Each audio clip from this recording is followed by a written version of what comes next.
ना करें। हम वो देश हैं जिन्होंने स्ट्रगल करके अपनी जीत दर्ज की है, हम तुम्हारी तरह नहीं है। क्या है ये पूरी कहानी, आज के सेशन में हम आपको विस्तार पूर्वक बताएंगे। क्यों पाकिस्तान और अफगानिस्तान या तालिबान आपस में एक दूसरे को लेकर उलझ रहे हैं। आप कुछ प्रमुख सुर्खियां देख सकते हैं। Taliban official mock Pakistan by sharing picture of 1971 war surrender to India. आप यहां पर ये खबरें सब देख सकते हैं, जिनके अंदर ये बात बहुत अच्छे से हाईलाइट की जा रही है कि तालिबान ने पाकिस्तान को मॉक किया। घटना क्या है, तस्वीर क्या है, वो थोड़ा सा जिक्र हम कर लेते हैं। साथियों, ये है वो ऐतिहासिक तस्वीर 1971 की, वो तस्वीर जिसमें पाकिस्तान की तरफ से सेना के प्रमुख जो हैं वो भारत के सेना के अधिकारी के सामने पाकिस्तानी सेना का अधिकारी अपने द्वारा सरेंडर दस्तावेज पर हस्ताक्षर कर रहा है और इस हस्ताक्षर में यह बात स्वीकार कर रहा है कि जी हां, हम हार गए और हमारे 93,000 जो सैनिक हैं वो आपके सामने समर्पण करते हैं। इसी तस्वीर का हाल ही में जिक्र किया गया है। यह तस्वीर 16 दिसंबर 1971 की है, जिस समय पर हमारे यहाँ पर सिख अफसर, भारतीय सेना के general officer commanding in office general Jagjit Singh Arora और पाकिस्तानी फौज के पूर्वी कमान के commander lieutenant general AK Niazi ये नजर आते हैं। और यह घटना उस समय की है जब पाकिस्तान के दो टुकड़े कर दिए जाते हैं और पाकिस्तान के दो टुकड़े पूर्वी पाकिस्तान और पश्चिमी पाकिस्तान में होते हैं। बाय द वे, पाकिस्तान के द्वारा समय समय अफगानिस्तान के द्वारा, यानी अफगानिस्तान में तालिबान सरकार के द्वारा समय समय पर इनकी और भी बहुत मजाक बनाई गई है। जैसे एक बहुत मजाक इन दिनों तालिबान में चल रही है और वो ये है कि Taliban will not take over Pakistan at any cost, यानी कि हम इनके ऊपर किसी भी कीमत पर कब्जा नहीं करेंगे, क्योंकि इनके कर्ज कौन चुकाएगा। ये बोल कौन रहा है, ये बोल रहे हैं अफगानिस्तान के अंदर रहने वाले तालिबानी। मजाक किसकी बना रहे हैं, पाकिस्तानियों की। खैर, फिलहाल तालिबान के द्वारा जो टॉन्ट किया गया है या मतलब कसीदा कसा गया है इनके ऊपर, उसके पीछे का बड़ा कारण जो है वो ये कि यहाँ पर असल में सारा बवाल तहरीक तालिबान के कारण मचा हुआ है। तहरीक तालिबान के कारण पाकिस्तान के इंटीरियर मिनिस्टर, जिनका नाम है राणा सलाहुल्ला, उन्होंने हाल ही में एक बयान दिया और बयान देते समय उन्होंने कहा कि यदि तहरीक तालिबान अफगानिस्तान में भी छिपा होगा तो हम पहले तो अफगानिस्तान की तालिबान सरकार से कहेंगे कि वो टीटी ये जो TET है, तहरीक तालिबान है, TTP जो है, इसे खत्म करे और अगर नहीं कर पाती तो हम उसे घुसकर समाप्त कर देंगे। इस बात से पूरी तरह बौखला गया है Taliban. Interior minister of Pakistan, इन्होंने इस तरह से लिखा। इंटीरियर मिनिस्टर ऑफ पाकिस्तान किसने लिखा है, deputy prime minister Ahmad Yasir ने लिखते हुए कहा कि excellent sir, Afghanistan, Syria, Pakistan are not Turkey. Target the Kurd in Syria. This is Afghanistan, the graveyard of proud empires. Do not think of military attack on us. Otherwise, there will be a shameful repetition of military agreement with India. यानी कि अगर आपने हम पर हमला करने की कोई भी गुस्ताखी की तो इतिहास दोहरा दिया जाएगा। किसने ये बात बोली, अहमद यासिर ने बोली। क्या बोली, पश्तो भाषा के अंदर ये बात बोली और कहा कि पाकिस्तान के आंतरिक मंत्री महोदय, बहुत बढ़िया, सीरिया में कुर्दों को निशाना बनाने के लिए अफगानिस्तान, सीरिया और पाकिस्तान तुर्की नहीं है, यह अफगानिस्तान है, गर्वित साम्राज्यों का कब्रिस्तान। हम पर सैन्य हमले की बात ना सोचें, नहीं तो भारत के साथ सैन्य समझौते की शर्मनाक पुनरावृत्ति होगी। अर्थात यदि आपने हम पर हमले करने के विचार किए तो वही वापस हम कर देंगे जो भारत ने आपके साथ किया था। काबुल ने कहा, यानी कि अफगानिस्तान ने कहा इसको मंत्री को, सनाहुल्ला से, कि आपने जो बात हमारे बारे में कही है वो पूरी तरह प्रोवोकेटिव है और बेसलेस है, यानी कि उकसावे की बात है और अर्थहीन है। ये है वो आंतरिक मिनिस्टर जिन्होंने बयान दिया, जिसके चलते वर्तमान के पाकिस्तान के अंदर अफगानिस्तान की तरफ से आ रहे बयान प्रॉपर तरीके से छप रहे हैं। कहानी को और आगे बढ़ते हैं। हमलों के लेकर के असल में हुआ क्या था, अब थोड़ा सा आगे बढ़ते हुए कहते हैं। राणा सलाहुल्ला जो हैं, जो कि पाकिस्तान के आंतरिक मामलात के मंत्री हैं, उन्होंने कहा कि अफगानिस्तान की सरजमी पर मतलब ये असल में मुद्दा कहाँ से शुरू हो रहा था, मुद्दा शुरू हो रहा था अफगानिस्तान में हमले को लेकर के। और इन्होंने कहा कि हमारे रिश्ते तो पड़ोसियों से अच्छे हैं, लेकिन हमारी अच्छाई को हमारी कमजोरी ना समझा जाए। तालिबान इस तरह से इन्हें मतलब अपनी तरफ से बयान देता हुआ दिखा। आप यहाँ पर एक लाइन देख सकते हैं, मिनिस्ट्री ऑफ डिफेंस तालिबान के द्वारा, और इसके सबसे नीचे वाली लाइन को पढ़ें। Afghanistan is not without its honour as always, यानी अफगानिस्तान जो है वो अब बिना मालिकों के नहीं है जैसे पहले था। We are ready to defend the territorial integrity and independence of our homeland and it is mentionable we have a better experience than anyone in defending and protecting our country. ऐसा इस क्यों बोलते हैं ये?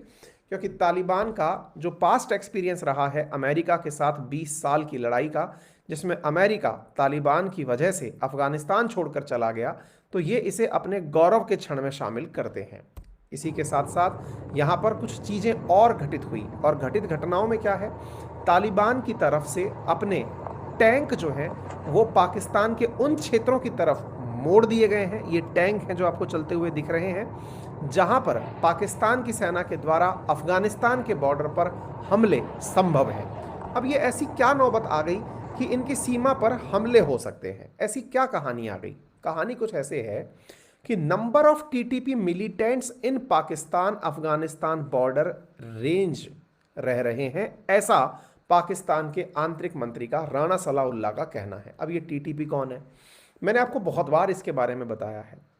तहरीक तालिबान पाकिस्तान, यानी कि ये वो तालिबान है जो कि पाकिस्तान के अंदर है, लेकिन यह पाकिस्तान के साथ साथ अफगानिस्तान में भी रहता है। यानी कि आपके पास दो प्रकार के तालिबान हैं, एक तालिबान जो कि अफगानिस्तान में है, एक तालिबान जो कि पाकिस्तान में है। जो अफगानिस्तान वाला तालिबान है वो तो अपनी सरकार चला रहा है, जो पाकिस्तान वाला तालिबान है उसी का नाम टीटीपी यानी तहरीक तालिबान पाकिस्तान है। ये टीटीपी अटैक इन दिनों पाकिस्तान में करता है, लेकिन अपने हाइड आउट प्लेस के नाम पर ये अफगानिस्तान में छुपने चला जाता है। बस इन्हीं की सूचना के ऊपर पाकिस्तान के आंतरिक मंत्री ने कहा कि अगर ऐसा है तो हम लोग बॉर्डर के अंदर जहां जहां पर ये लोग रह रहे हैं वहां पर टीटीपी के खात्मे का काम करेंगे। अगर ऐसा नहीं हुआ तो अफगानिस्तान में घुसकर टीटीपी के ठिकानों पर हमला किया जाएगा।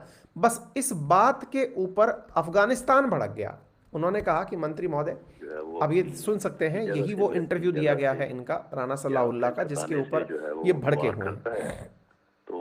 संभव है कि इस आवाज की वजह से कोई इशू हो जाए, इसलिए हम इसे बाईपास करते हैं। केवल आप इतना सा सुन लें कि एक एंकर ने पूछा था इनसे कि साहब आपको पता है कि वहां पर ऐसे ऐसे टीटीपी के आतंकी रह रहे हैं, तो आप क्या करेंगे? तो इन्होंने बयान देते हुए कहा कि हम वहां जाकर के उन पर हमले करने के बारे में विचार कर सकते हैं। तो टीटीपी ने हाल ही में, अच्छा अब ये टीटीपी है क्या कहानी, थोड़ा सा इसके बारे में भी जान लेते हैं, क्योंकि ये भी कुछ कम नहीं है। टीटीपी ने भी हाल ही में एक और कारनामा कर दिया है। और कारनामा क्या किया है? टीटीपी ने अपनी कैबिनेट अनाउंस कर दी है, यानी पाकिस्तान में एक और सरकार अनाउंस कर दी है। पाकिस्तान को दो भागों में बांटते हुए उन्होंने अपनी सरकार घोषित कर दी, और सरकार घोषित करने के साथ साथ टीटीपी ने अपने मंत्री परिषद में एक सुसाइड बॉम्ब चलाने वाला मंत्री भी रख दिया है। अभी चर्चा करते हैं। अभी सुनने में सब कुछ बड़ा ही ऐसा अटपटा सा लग रहा होगा, लेकिन सुने जरा ध्यान से। 28 नवंबर की खबर है, जो कि मतलब लिखी है कि TTP and ceasefire with government. Tehreek Taliban Pakistan ने इनकी पाकिस्तान सरकार के साथ में जो युद्ध विराम समझौता कर रखा था वो तोड़ दिया था, और उसको करते हुए कहा था कि अब वो पूरे देश के ऊपर हमले करेंगे। ये घटना हमने आपसे कई बार जिक्र की है। बस इसके बाद इनॉग्रेशन होता है हमलों का।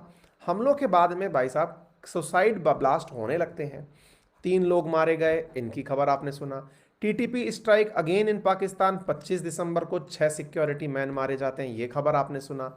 Militant kill 3 Pakistani troop near Afghanistan border, ये आपने खबर को सुना। इतना ही नहीं, हमने अपने चैनल पर यह जिक्र किया था कि इस्लामाबाद में अमेरिका समेत दुनिया के कई देशों ने इस बारे में चेतावनी जारी कर दी थी कि पाकिस्तान की राजधानी इस्लामाबाद में हमले हो सकते हैं। ये जानकारी यूएस, यूके, इटली, ऑस्ट्रेलिया, इन सब ने तहरीक तालिबान पाकिस्तान की वजह से ली थी, क्योंकि उन्हीं दिनों 23 दिसंबर के अराउंड एक पुलिसमैन जो है वो शहीद हो गया था।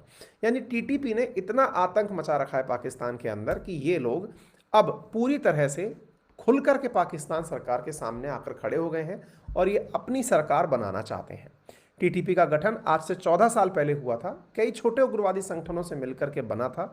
बैतुल्ला महमूद के नेतृत्व में 13 समूह एक साथ आए थे और एक अभियान चलाया था।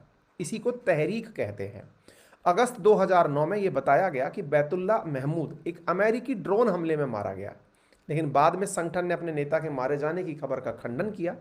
2013 में इसके नेता हकीमुल्लाह महसूद कि अमेरिकी ड्रोन हमले में मारे जाने की भी खबर आई थी।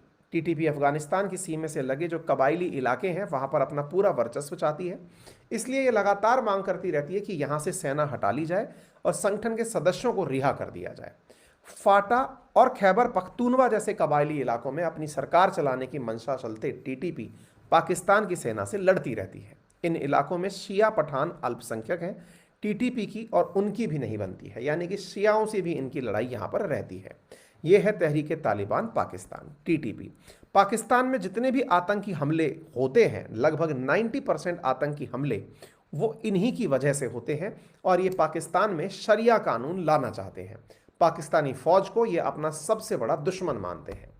ऐसी स्थिति में अब तक के अगर आंकड़े साझा किए जाएं, 2022 पूरा निकल गया, उसके 148 बार पाकिस्तान के अंदर टीटीपी के द्वारा हमले किए गए हैं। पाकिस्तान के अंदर जो प्रमुख हमले तालिबान के द्वारा किए गए, उनमें 83,000 पाकिस्तानियों की हत्या का आरोप है। अगर आप मलाला यूसुफजई को जानते हैं, जिसकी वजह से उन्हें नोबेल पुरस्कार मिला था, असल में मलाला यूसुफजई शिक्षा प्राप्त करना चाहती थी, और उनके चेहरे के ऊपर जो गोली के निशान हैं, असल में वो भी टीटीपी के द्वारा ही चलाए गए निशान हैं।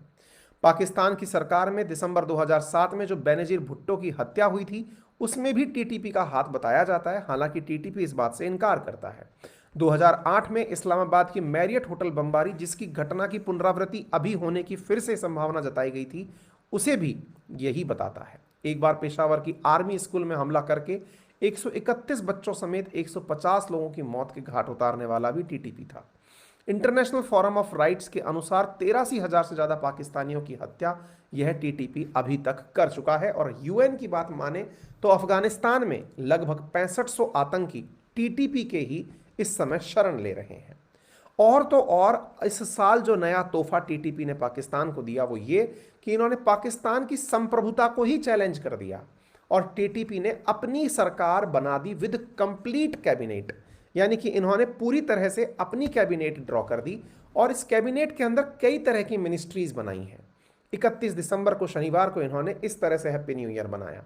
इन्होंने defence, judiciary, information, political affairs, economic affairs, education, even फतवा इशू करने वाली अथॉरिटी भी अलग से बनाई है, इंटेलिजेंस, डिपार्टमेंट ऑफ कंस्ट्रक्शन, इस तरह की इन्होंने कई चीजें बनाई हैं। और साथ में पाकिस्तान को दो भागों में बांट दिया गया है। एक नदर्न प्रोविंस जिसमें पेशावर, मलकंद, मारवाल, गिलगिट बाल्टिस्तान इन्वॉल्व है, और एक सदर्न प्रोविंस जिसके अंदर डेरा इस्माइल खान, बन्नू और कोहट, यानी इन्होंने अपना क्षेत्राधिकार और मंत्री परिषद सब कुछ डिसाइड करके टीटीपी ने अनाउंस कर दिया कि भाई हम अपने हिसाब से पाकिस्तान को बांट करके इस प्रकार से काम करेंगे। और तो और यहाँ पर आप खबर देख सकते हैं, ऑल इंडिया रेडियो के अंदर ये खबर आई है 1 जनवरी के दिन कि तहरीक